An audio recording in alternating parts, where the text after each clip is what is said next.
Liam of Carcanne. Chapter 4. The Guild. Part 3. The light pouring in from the first floor windows didn't last long in the tall stairwell above the hallway. The twilight available in the space obscured the upper reaches of the stairs, giving the illusion they went on forever. Liam kept one hand on the banister for guidance as he walked, clipping the toe of his black boots on the steps as the pitch and spacing changed over time, almost making him tumble face first into the wood. Calves burning from the steep pitch of the stairs, he ascended further into the darkness. The way the flight of steps cut through the vertical tunnel carved through the second floor made it apparent that these stairs had been added to the building as an afterthought. Surrounded by the windowless walls of the chasm on all sides, he could hear people moving about on the second floor, invisible to him as he was to them, every sound in the dim light only adding to the strange eeriness of the confined space the stairs rose through. After long minutes of navigating the corkscrew into nothingness, Liam finally came to a landing. Here, he committed both hands to the rails he found there and pulled himself up a short ladder barely visible in the darkness. Only a few feet later, his head rose above the walls of the second floor and into a large, dimly lit void. The end of a catwalk met him here, running the length of one of the building's great rafters to the center of the structure.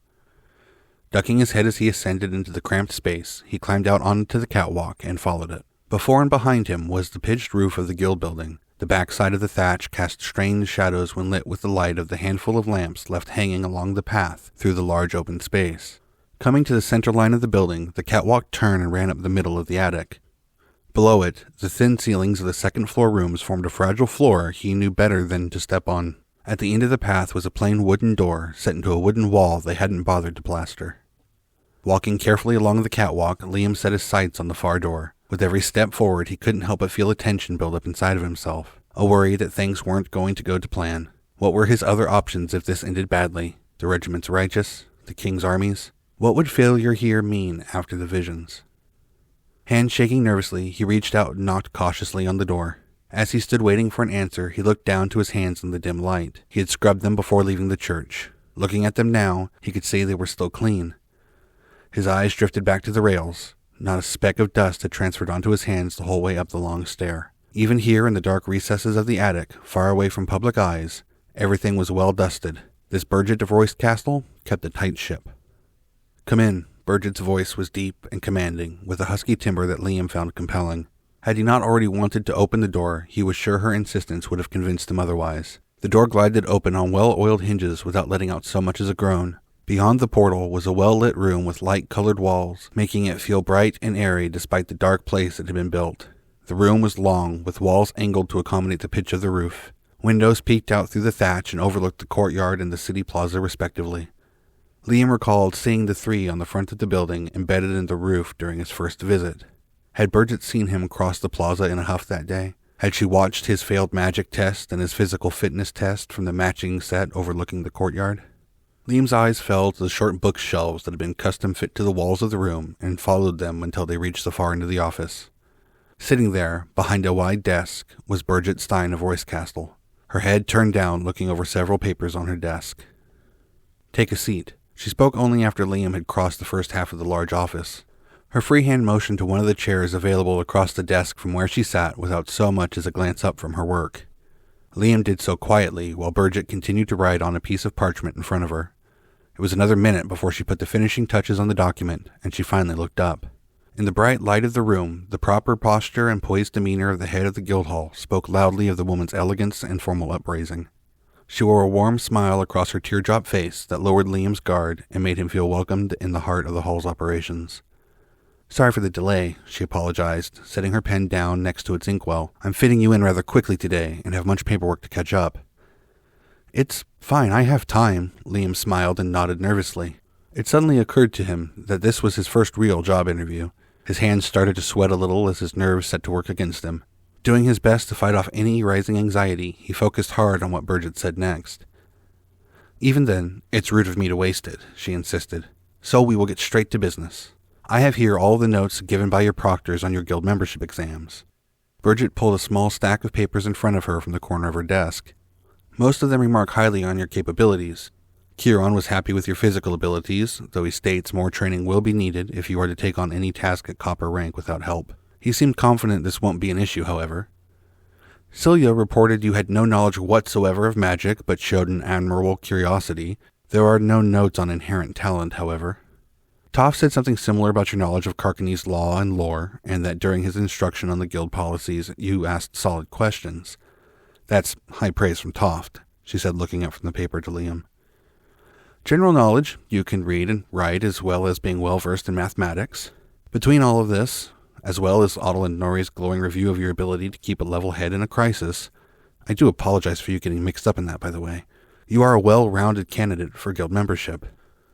Thank you, Liam said as graciously as he could manage. I do have a few follow-up questions, however. Bridget reached for another stack of papers on the same corner of her desk. All right. Liam leaned forward in his chair and rubbed his hands against his pants nervously before scooting to the edge of his seat. Let's start with math and some of the other general knowledge information. I'd like to answer as quickly as possible, but pass if you are struggling. First of all, 4 times 15. 60, Liam said without a second thought. 78 divided by 3. 26. 12 times 16. 192, Liam asked, but Bridget gave no indication of whether he had been right or wrong. She simply moved on. 106 divided by 14. 7.5. Bridget popped the end of the stack of papers on her table to straighten them, and then held them at a more oblique angle. Liam hadn't been able to read the answers in her hand before, but she still removed it as a variable. Can you explain what a square root is? The square root of a number is another number that when multiplied by itself comes out to the original number. 4 square root is 2, 9 is 3. The square root of 100 is 10. Bridget slid the first sheet of paper from the front of the stack to the back before setting the stack back on the desk in front of her. Wordlessly, giving no inclination of how Liam had done, she reached for a stack of 3 books, which she handed to the candidate. There is a passage marked in each book, she explained. Read one, aloud, and then explain the passage's contents before moving on to the next. Liam spent the next 10 minutes reading the passages aloud for Bridget and explaining the basic meaning of each. The first was from a treatise titled The Sieges of Royce Castle, where the passage was part of a larger history on the many sieges of the capital in more violent times. The second, from On the Art of Healing, was a description of the brewing of an herbal tea to aid in digestion. The third was from a thick tome simply labeled The Book, that seemed to combine a simple tax code with a lengthy essay on the morality of taxation and the funding of a proper government. It was exactly the sort of thing that would have put Liam to sleep in college. Her follow-up questions came quickly, but she always remained polite and professional. They ranged from topics covered in the books, back to math, rudimentary science, and a slew of other seemingly random topics. All right, Bridget motioned for the books to be placed back on her desk. Who was the first king of Carcanne? Armel Aurel de Carcanne. Liam surprised himself with that answer. Denholm's lessons were paying off. Bridget took it in stride like she had the rest. And his son? No idea, Liam shrugged. I only knew that one because Father Denholm at the church has been teaching me. So you really do know nothing about Carcanne's history? Very little. I know the current king is Auric Berenger de Carcanne. He has a son, the Summer Prince, who is heir to the throne, and a daughter whose title I forget. The Winter Princess, Bridget said. Nothing else? Just random tidbits, really. And you know nothing of magic. The first time I ever saw it used was when Odel and Nori used it on the Vargr, Liam admitted. And I suppose you also remembered nothing of your education, Bridget asked, reaching for another piece of paper on her desk and adding it to the stack she'd been reading from. No, I don't. You see, I was found near the Spletbus River by a merchant a fortnight ago. She tapped the piece of paper. I have your letter of introduction from Father Denholm. It seems to think highly of you for only knowing him a week before he wrote it. Does he? I never got to read the letter. He sealed it before I got the chance. That much was true. Denholm had been insistent that Liam not know about the letter's contents ahead of time. All right, one last question. Bridget rested her elbows on the desk and leaned forward, steepling her fingers in front of her mouth. Why the Adventurers Guild? Because a sign from the goddess led me here, Liam wanted to say, but stopped himself. The truth was, he was already considering it after his first conversation with Meryl. The vision from the goddess had just been the nudge to push him in this direction. Because in my limited time in Carcanne, I have almost been killed 3 times. Twice by Vargr and once by some ruffians, and reporting the latter to the constabulary raised several questions about how safe it is for everyday people around here. This place is the only one that has shown concern for my well-being, Mr. Petter, Merrill, and others. Beyond Father Denholm and his congregation, that is. I learned after speaking with some of your staff that the guild is where people turn to when they need a problem solved, and you help them even when money is tight. Because of all this, it seems to me that this is the best place to be. Considering the amount of help I have needed in just my 2 weeks of memory, it seems right, with no other path in front of me, to seek to help other people. Bridget pursed her lips for a moment before dropping her hands to the desk in front of her and strumming her nails on the wood top. Liam could practically see the gears turning in her head. They had been spinning during their entire encounter, but only now that she had the entire picture of his situation and abilities did she take time to consider it as a whole.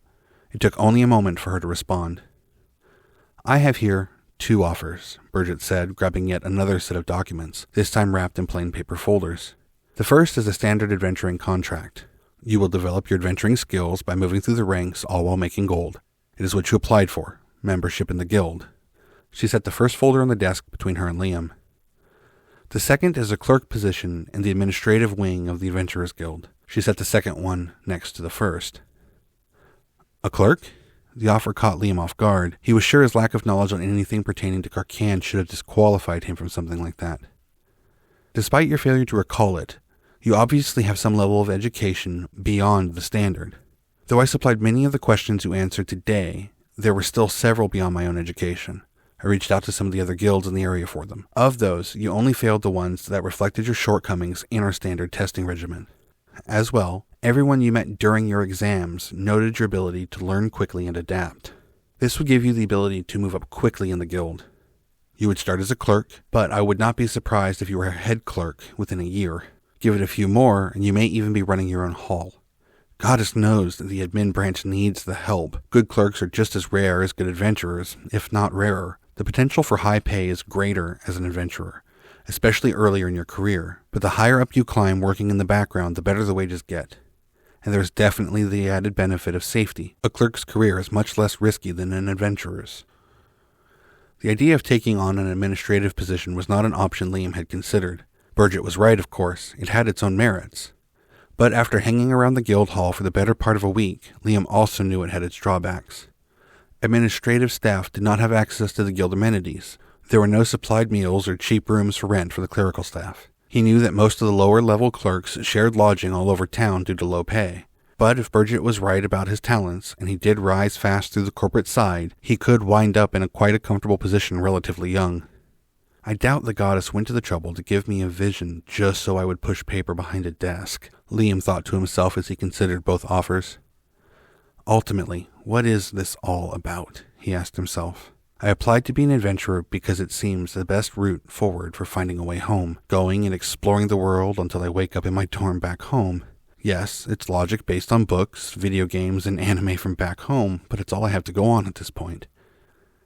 On the other hand, joining the guild as a clerk is the safe move, and if I'm honest with myself, I know nothing about fighting monsters and bandits, and school has basically been preparing me for a clerical job most of my life.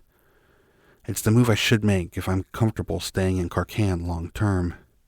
He looked down to the floor as he thought, and his eyes landed on his black leather boots. Brought here for a purpose or not, do I mean to spend the rest of my life in this country, or do I intend to find the path home, even if that path is wrought with peril and danger at every turn? Liam pulled his eyes from his boots and looked directly into those of Bridget. I'll take the guild membership. Are you sure? Bridget asked, setting her fingertips on one of the folders on her desk lightly. Right now, it's what aligns best with my goals, he nodded. And what would those goals be?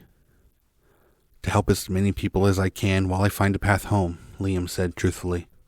That sounds like a nobler reason than most, Bridget said and slid the first folder across the desk to Liam. It may take you some time, however. I don't doubt that, Liam said, picking up the folder and flipping it open. Inside was a well-written but simple contract that only took him a moment to read through. Borrowing Bridget's fountain pen, he struggled to sign his name with the outmoded instrument on the edge of her desk. Very well. Bridget opened a drawer and stood from her desk after retrieving the signed parchment. From inside, she produced a weighty-looking copy of the Adventurer Guild sigil cast in iron. The stylized triangle hung from a simple leather thong. You will be required to be accompanied by a senior adventurer, brass rank or above, for your first 10 jobs. During that time, you will be required to wear the iron rank sigil around your neck. She offered him the pendant, and he accepted it. It must be worn on the outside of your clothes while on guild business, and it may not be worn any other way. Once your trial period is over, you will return it for your iron rank brooch, which may be worn however you like so long as it is visible. Thank you. Liam accepted the pendant and studied it in his hand. He fingered the stylized A and G woven into the center of the triangle before slipping the thong over his head. He was surprised to find himself standing a little bit taller in the moment. Welcome to the guild, Bridget said, reaching across the desk and shaking his hand. Again, thank you. No, thank you, she said, returning to her seat. I have a feeling you will do just as well on that side of the counter as you would have on mine. I'll do my best. I am sure you will. Bridget started rearranging her desk, and Liam took that as his sign to leave. Before he had turned to head back to the door, she was already reading over some other important piece of guild paperwork. By the time he was halfway across the room, he heard the scratching sound of her pen nib on paper. Liam of Carcanne was written and read for you by Will Hansen. For more information on Liam or any of Will's other works, please visit the Wooks Books Facebook page, Twitter, or YouTube channel. If you'd like to show your support, please like, subscribe, rate, and leave a comment where available. Thank you for listening, and we look forward to seeing you next time.